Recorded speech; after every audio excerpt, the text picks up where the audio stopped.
નમસ્તે બાળકો, આજે આપણે આસપાસમાં પર્યાવરણની અંદર 13મો પાઠ પહાડી રહેઠાણ એ સમજવાનો છે. પાના નંબર 120. એક મુસાફરની વાત, એક મુસાફરી કરતો હતો એની વાત છે. હું છું ગૌરવ જાની અને આ છે લોનર. આ ભાઈ જે ઊભો છે એ કોણ છે તો કે ગૌરવ જાની, અને એની સાથે શું છે તો કે લોનર. મારી મોટરસાઇકલ અને મારી મિત્ર, આ એની મોટરસાઇકલ છે એ એની મિત્ર પણ છે. અંગ્રેજીમાં લોનરનો અર્થ થાય એકલો, રહેવાવાળો, પરંતુ મારી મોટરસાઇકલ એકલી નથી, હું દરરોજ તેની સાથે જ રહું છું. આ મુસાફર કહે છે કે લોનર એટલે તો કે એકલો રહેવાવાળો, આ મારી મોટરસાઇકલ છે એ એકલી નથી, હું હંમેશા એની સાથે જ રહું છું. અમે બંને જણ મુંબઈની ગીચ અને કોલાહલવાળી શેરીઓ તથા ઊંચી ઊંચી ઇમારતો વચ્ચેથી બહાર નીકળવાની તક શોધતા રહીએ છીએ. અમને આપણા સુંદર દેશના વિવિધ પ્રદેશોમાં ફરવાનો શોખ છે. આજે હું તમને દુનિયાના સૌથી ઊંચાઈ પર આવેલા રસ્તાઓ પર મેં કરેલી મોટરસાઇકલ યાત્રાની એક અદ્ભુત વાત સંભળાવીશ. આ મુસાફર છે એ કહે છે કે મુંબઈની ઊંચી ઊંચી ઇમારતોમાંથી હું અને મારો મિત્ર, આ મારી મોટરસાઇકલ, અમે બહાર નીકળવા માટે હંમેશા પ્રયત્ન કરીએ છીએ. અને આજે હું આપણા દેશની એવી જગ્યાની તમને વાત કરવા માગું છું, એવી સુંદર મજાની આ સડકો છે એના વિશે અને આપણા આ દેશના આવા સુંદર પ્રદેશો વિશે હું જ્યાં ફરીને આવ્યો એ વાત તમને આજે હું સંભળાવીશ. મારી પૂર્વ તૈયારી, ભાઈ મુસાફર છે, કોણ નામ છે તો કે ગૌરવ જાની, એ પોતાની પૂર્વ તૈયારી કેવી રીતે કરી હતી એની વાત કરે છે. મારી યાત્રા લગભગ 2 મહિનાની હતી. એટલા દિવસ માટે સામાન લઈ જવાનો હતો, તે પણ મોટરસાઇકલ પર બાંધીને. મેં ખૂબ વિચાર કર્યા પછી જરૂરિયાત મુજબ સામાન એકત્ર કર્યો. રહેવા માટે તંબુ, પાથરવા માટે પ્લાસ્ટિકની શેતરંજી, સૂવાનો બિસ્તરો, ગરમ કપડાં અને લાંબા સમય સુધી ખરાબ ન થાય એવી ખાવાની વસ્તુઓ.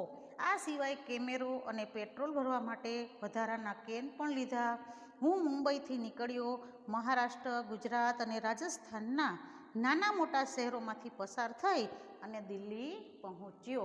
આ ગૌરવ જાની છે એ મુસાફરી માટે નીકળ્યા. પોતાની સાથે શું લીધું, શું પૂર્વ તૈયારી કરી તો કે એક તો એને મોટરસાઇકલ ઉપર જવું હતું, એટલે એણે આ મોટરસાઇકલમાં પોતાનો સામાન બાંધીને જવાનું હતું, એટલે એણે લિમિટેડ સામાન અને પેટ્રોલ ભરવા માટેના કેન, ગરમ ધાબળો કે ઓઢવાના સ્વેટર, પછી તંબુ છે, પ્લાસ્ટિકની શેતરંજી છે, જે પોતાની જરૂરિયાત હતી એ મુજબ લાંબો સમય ખાદ્ય પદાર્થ જે બગડે નહીં એવી સામગ્રી એણે પોતાની મોટરસાઇકલમાં લીધી અને પોતે નીકળો મુંબઈથી.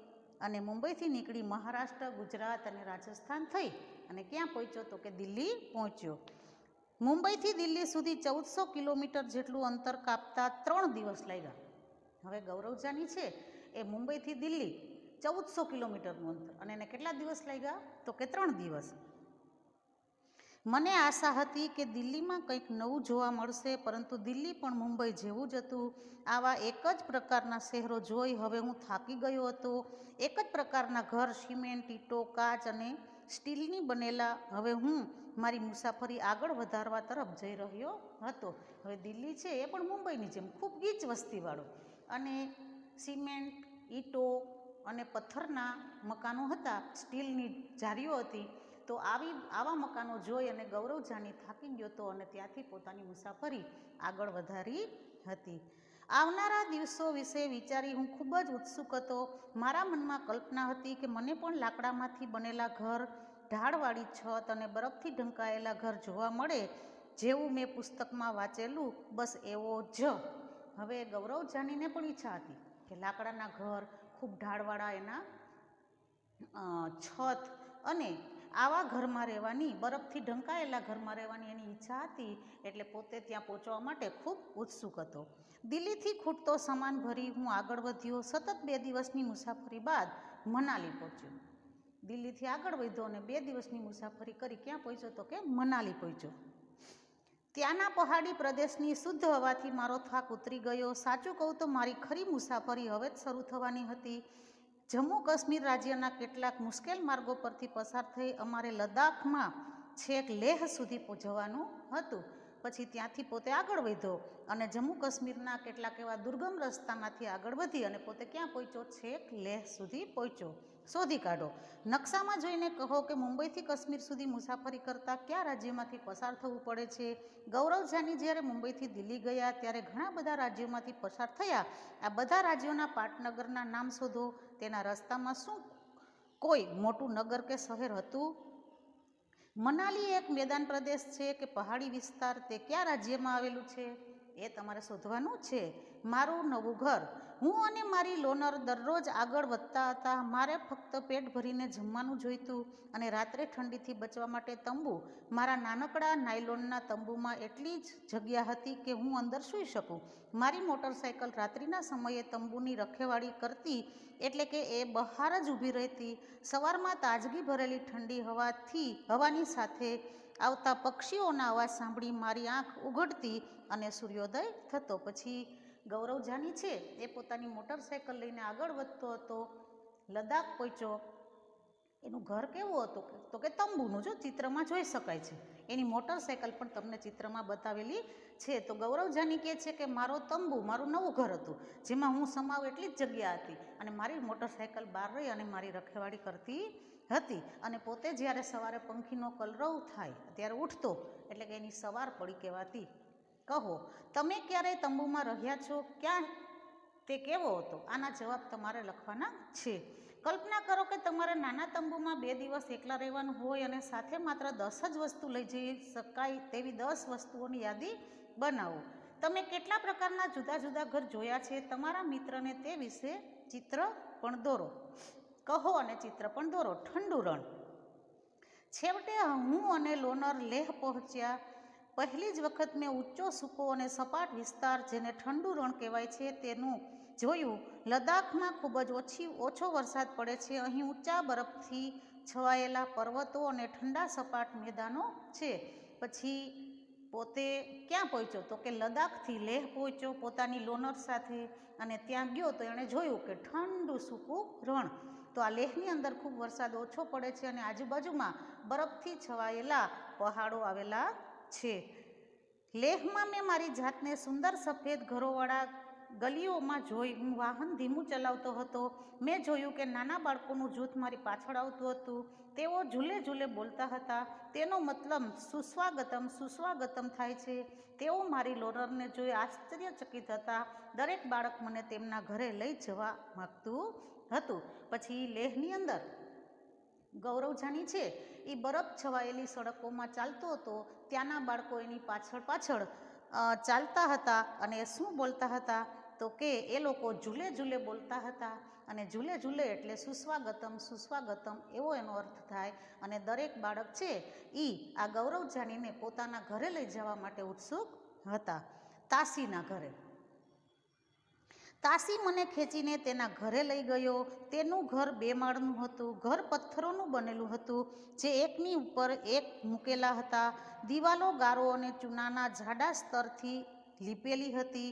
ઘર અંદરથી તબેલા જેવું લાગતું હતું, જેમાં ખૂબ જ ઘાસનો સંગ્રહ કરેલો હતો. પછી ગૌરવ જાની છે એ બાળકોમાંથી તાસીના ઘરે ગયા. તાસીનું ઘર 2 માળનું હતું, પથ્થરોનું હતું, ગાર અને ચૂનાથી લીપેલું હતું. એક ઉપર એક પથ્થર ગોઠવેલા હતા અને એનું ઘર અંદરથી તબેલા જેવું લાગતું હતું. તબેલો એટલે જેની અંદર ગાયો, ભેંસો કે ઘોડાને રાખવામાં આવે અને એની અંદર ખૂબ ઘાસનો સંગ્રહ કરેલો હતો.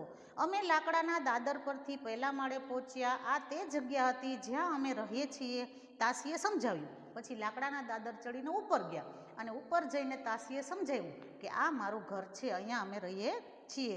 સૌથી નીચેનો માળ અમારા પશુ માટે અને જરૂરી વસ્તુઓ સંગ્રહ કરવા માટે છે. તાસીએ કીધું કે નીચેનો માળ છે એ અમારા પશુ અને અમારી જરૂરી વસ્તુઓ સંગ્રહ કરવા માટેનો છે. જ્યારે કોઈ વખત ખૂબ જ ઠંડી પડે છે ત્યારે અમે પણ નીચેના માળે જતા રહીએ છીએ. મેં નોંધ્યું કે નીચેના માળે બારીઓ ન હતી. છાપરાને મજબૂત બનાવવા જાડા વૃક્ષોના થડ ઉપયોગમાં લેવાયા હતા. ગૌરવ જાની કહે છે કે મેં નોંધ્યું કે તાસીએ એવું કીધું કે જ્યારે બહુ ઠંડી હોય ને ત્યારે અમે નીચે રહેવા ચાલ્યા જઈએ છીએ. તો ગૌરવ જાની કહે છે કે નીચેના માળમાં બારીઓ હતી નહીં. અને ગૌરવ જાની એવું કહે છે કે મેં એવું નોંધ્યું કે મજબૂત લાકડાના જે થડ હોય જાડા વૃક્ષોના થડ હોય એનો ઉપયોગ એણે એમાં કર્યો હતો. પછી તાસી મને તેના ઘરના છાપરે લઈ ગયો. શું નજારો હતો! હું આજુબાજુ બધે એક સરખા સપાટ છાપરા જોઈ શકતો હતો. કેટલાક પર લાલ મરચાં સુકાતા હતા તો કેટલાક પર નારંગી, કોળા અને સોનેરી પીળી મકાઈ સૂકવ્યા હતા. મેં તો વળી કેટલાક પર ડાંગરના ડુંડા અને કેટલાક પર છાણા સૂકવ્યા હતા. પછી ગૌરવજાની છે એને આ તાસી છે એ પોતાના ઘરને છાપરે લઈ ગયો. તો છાપરા ઉપર એણે શું જોયું? તો કે છાપરા ઉપર જોઈને આજુબાજુમાં જોયું તો દરેક ઘરના એવા જ મસ્ત મજાના છાપરા હતા અને એમાં અલગ અલગ વસ્તુઓ સૂકવેલી હતી. આ અમારા ઘરનો સૌથી મહત્વનો ભાગ છે, તાસીએ કહ્યું. ઉનાળા દરમિયાન અમે ઘણા ફળો અને શાકભાજી સૂકવીએ છીએ અને શિયાળા માટે તે સંગ્રહ કરીએ છીએ. તે સમયે અમને તાજા ફળો અને શાકભાજી મળતા નથી. તાસીએ કીધું ગૌરવજાનીને કે આ અમારો ખૂબ મહત્વનો ભાગ છે. ઉનાળામાં અમે કેટલાક ફળો અને અનાજ અહીંયા સૂકવીએ છીએ. શું કામે? તો કે શિયાળામાં અમને એ મળતા નથી એટલે અમે એનો સંગ્રહ કરીએ છીએ. હું ત્યાં તાસી જોડે ઊભો રહ્યો ત્યારે મેં જોયું કે કેવી રીતે ઘરનો દરેક ભાગ તેમની જરૂરિયાત પ્રમાણે બનાવવામાં આવ્યો હતો. હું સમજી શક્યો હતો કે કેવી રીતે લાકડાનું તળિયું, જાડી દિવાલો અને લાકડાની છત તેઓને ઠંડીથી રક્ષણ આપી શકે છે. પછી ગૌરવજાની કહે છે કે કેવું સરસ મજાનું તાસીનું ઘર હતું. મેં નીચેથી ઉપર સુધી જોયું. જરૂરિયાત મુજબ દરેક જગ્યા બનાવવામાં આવેલી હતી. લાકડાનું તળિયું હતું, લાકડાની છત હતી કે જે એને ઠંડીથી રક્ષણ આપતી હતી. લખો, શિયાળામાં તાસી અને તેના પરિવારજનો નીચેના માળે રહે છે. તેઓ શા માટે આવું કરે છે? તમારા પાઠ વાંચી અને એના પ્રશ્ન ગોતવાના છે. તમારા ઘરનું છાપરું કેવું છે? છાપરું કયા કામો માટે ઉપયોગમાં લેવાય છે? જ્યારે તમે અહીંયા આવશો ને ત્યારે આપણે આ પ્રશ્નોત્તરી કરશું. બરાબર? દુનિયાની ઊંચાઈએ રહેઠાણ. હવે ખૂબ જ ઊંચાઈએ ચઢવાનો સમય હતો. લોનર માટે મુશ્કેલ સમય હતો કારણ કે રસ્તાઓ વાંકાચૂકા, સાંકડા અને પથરાળ હતા. ઘણી જગ્યાએ તો બિલકુલ રસ્તા જ ન હતા. હવે આ ગૌરવજાની છે એ પોતાની લોનરને લઈ અને આગળ જવા માટે તૈયાર થયો. હવે પોતે લેહથી આગળ દુર્ગમ રસ્તે જવા માટે પોતાની લોનર લઈ અને આગળ મુશ્કેલ રસ્તામાં જવા માટે એ પોતાની લોનરને ખૂબ તકલીફ પડશે એવું કહે છે કે રસ્તાઓ વાંકાચૂકા હતા, પથરાળ હતા અને ઘણી જગ્યાએ તો બિલકુલ રસ્તા જ હતા નહીં. હું ચાંગથાંગના પથરાળ મેદાનોમાંથી પસાર થઈ રહ્યો હતો. હવે ગૌરવજાની કહે છે કે લેહથી આગળ હું ચાંગથાંગના પથરાળ મેદાનમાંથી પસાર થઈ રહ્યો હતો. આ જગ્યા આશરે દરિયાની સપાટીથી 5000 મીટર ઊંચાઈએ હતી. હવે આ ચાંગથાંગની જે જગ્યા હતી એ કેવી હતી? તો કે ખૂબ જ પથરાળ રસ્તાવાળી હતી અને દરિયા સપાટીથી કેટલા હજાર કિલોમીટર ઉપર હતી? તો કે 5000 મીટર ઊંચાઈ ઉપર એ આવેલી જગ્યા હતી. મેં ત્યાં શ્વાસ લેવો પણ મુશ્કેલ હતો. મને માથું દુખતું હતું અને નબળાઈ લાગતી હતી. હવે તમને આપણે આગળના પાઠમાં ભણ્યા કે જમીનની સપાટીથી જેમ આપણે ઊંચે જઈએ એમ ઓક્સિજન ઘટતું જાય છે. એટલે ખૂબ ઊંચાઈવાળા સ્થળોએ આપણે જઈએ ત્યારે આપણે આપણા શ્વાસમાં ઓક્સિજન ઓછો આવે અને જેના કારણે આપણી તબિયત બરાબર રહે નહીં. તો આ ગૌરવજાની છે એ પણ ખૂબ ઊંચાઈવાળા સ્થળે પહોંચ્યો એટલે એને તકલીફ પડવા માંડી. શેની તકલીફ પડતી હતી? તો કે એનું માથું દુખતું હતું અને એને નબળાઈ લાગતી હતી. પછી મને એ હવામાં શ્વાસ લેવાની ધીમે ધીમે આદત થઈ. ઘણા દિવસો અમે એ વિસ્તારમાં ફરતા રહ્યા જ્યાં એક પણ માણસ નજરે પડતો ન હતો. પેટ્રોલ પંપ કે મિકેનિક પણ ન હતા. ફક્ત ભૂરા રંગનું ચોખ્ખું આકાશ અને આજુબાજુ ઘણા સુંદર તળાવો હતા. પછી ગૌરવજાની કહે છે કે ધીમે ધીમે મને એ ઊંચાઈની જે હવા, એ વાતાવરણ છે એની આદત પડવા માંડી અને હું અને મારું બાઇક અમે ઘણી બધી જગ્યાએ ફર્યા. ત્યાં કોઈ માણસો હતા નહીં, કોઈ પેટ્રોલ પંપ પણ હતો નહીં, કોઈ મિકેનિક ગાડી બગડે તો એ રિપેર કરવાવાળો પણ હતો નહીં. માત્ર શું હતું? તો કે ભૂરા રંગનું ચોખ્ખું આકાશ અને આજુબાજુમાં ઘણા સુંદર મજાના તળાવો હતા. ઘણા દિવસો અને રાત્રિઓ પસાર થયા. લોનરે અને મેં આગળ જવાનું ચાલુ રાખ્યું. અચાનક એક દિવસ સવારે મેં મારી સામે સપાટ લીલા ઘાસની છવાયેલી જમીન જોઈ ઘણા ઘેટાં અને બકરા ત્યાં ચરતા હતા. થોડે દૂર મેં કેટલાક તંબુ જોયા. મને નવાઈ લાગી કે ત્યાં કોણ રહે છે અને તેઓ આટલા દૂરના સ્થળે શું કરી રહ્યા છે. પછી ઘણા દિવસો માટે ગૌરવ જાની અને એની લોનરે આગળ પ્રવાસ કર્યો અને એક દિવસ અચાનક એને જ્યારે સવારમાં જોયું તો સપાટ લીલા ઘાસના મેદાનો દેખાણા અને ઘેટાં અને બકરા ત્યાં ચરતા હતા. થોડે દૂર જોયું તો કેટલાક તંબુઓ જોઈ શકાતા હતા અને ગૌરવ જાનીને લાગ્યું કે આટલે બધે દૂર આવી જગ્યામાં તેઓ આટલા દૂરના સ્થળે શું કરતા હશે. શોધી કાઢો. તમારે પાઠમાંથી જવાબ શોધવાના છે. તમે જ્યાં રહો છો તે જગ્યા દરિયાની સપાટીથી કેટલી ઊંચાઈએ છે. ગૌરવ જાનીએ શા માટે કહ્યું કે આ જગ્યા એટલી ઊંચાઈ પર છે કે સામાન્ય રીતે ત્યાં શ્વાસ લેવો મુશ્કેલ છે. તમે ક્યારેય પર્વતીય પ્રદેશમાં ગયા છો? ક્યાં? તે દરિયાની સપાટીથી કેટલી ઊંચાઈ પર હતો? તમને ત્યાં શ્વાસ લેવામાં કોઈ તકલીફ થઈ હતી? તમે ગયા હો તે જગ્યામાંથી સૌથી વધુ ઊંચાઈએ કઈ જગ્યા હતી? તો આ પ્રશ્નના જવાબ તમારે તમારી મેળે વિચારવાના છે. હવે તમારો આજનો અધૂરો પાઠ આપણે આવતા પીરિયડમાં પૂરો કરશું. આજનું લેસન તમારું છે આ 13મા પાઠની તમારી સ્વાધ્યાય પોથી તમે 11મા પાઠથી પૂરો છો ને. મેં તમને જ્યારે પાઠ સમજાવું ત્યારે સૂચના આપું જ છું, બરાબર? તો તમારા 13મા પાઠની સ્વાધ્યાય પોથીના પાના નંબર 75, 76 અને 77 તમારે આ 75, 76 અને 77મું પાનું હું તમને લેસનમાં આપું છું. એનો સ્વાધ્યાય પોથીનો ફોટો પણ મોકલીશ, એટલે એમાં જોઈ અને તમારે પાના નંબર 75, 76, 77 સ્વાધ્યાય પોથીમાં પૂરવાના છે. હવે પછીનો પાઠ આપણે આગળ સમજાવશું. તમે વાંચીને આવજો.